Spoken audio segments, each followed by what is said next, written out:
even now and then what we got's not enough to pay rent. We get depressed and start wondering where it all went. It seems silly.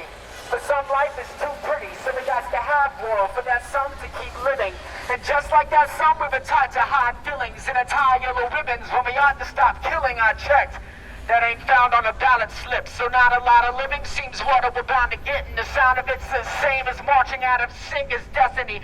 Battle drum is deafening. Wow, defeat is too real when too fearful to speak, and the meek and discarded merely regarded as weak, and yet we reap what we sow, so we know what came next. Some chose to give up, I guess they had no choice left. Time's up. Now tell me what we gonna do, cause before long be no more heroes left to look up to. And still I promise you, my friend, that come what may, I'm here until the very end. Does that work? This is how it goes.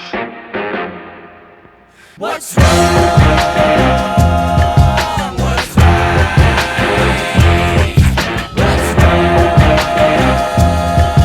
What's right?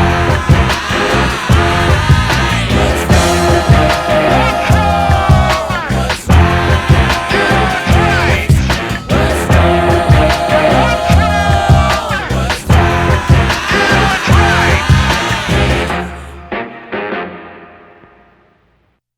gotta put the plastic down, or else the spray gets over everything.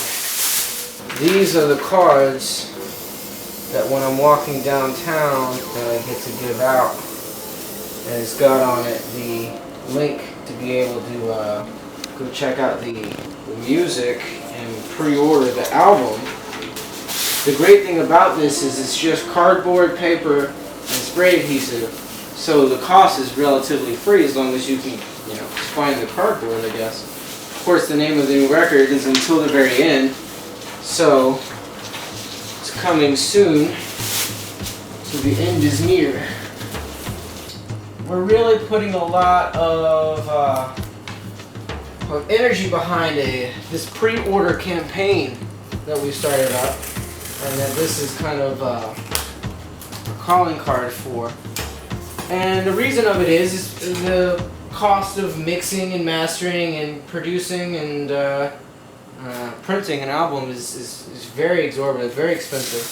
So what it is that we're doing is we're asking the people who are going to purchase the album already, we're just asking them to buy the album in advance. And that way, instead of consumers, they become investors. Hey, Ben. This is Benjamin Cologne. He's my co-pilot on the comic book series for the album. He takes something that looks like this and makes it turn into something like this. This is the first issue of the comic book series. It's called A Clean Slate, and it introduces the character John Titor from the year 2038. He's a time traveler who's come back from the future to warn the protagonist of the album, Billy, about the violent contents of the future. And then he gets back in his time machine and heads back to the year 2038. For me, being an artist is has a whole lot more to do with how you make stuff sometimes than just what it is that you make. I've made a microphone out of a headphone, an electric slide guitar. I don't know, music becomes boring, as life becomes boring when you just do the same thing the same way all the time. And being able to try something different or put together or create something, a little bit more interesting. It's visually, aesthetically more pleasing and interesting, being in the audience, and yet at the same time, it also it keeps you sharp. It keeps you always thinking of something interesting else to do. People feel like this feels like they're bored when they're making music, and regardless of maybe people don't like my music or whatever, I have a lot of fun when I make it, and I have a lot of fun when I perform it. So as you've seen, we have the music completed, the artwork, the comic book series, the promotional campaign. All that's missing right now is investors. So what I need you to do is to not wait until the album is released, but to pre-order the album now and help make Until the Very End a reality.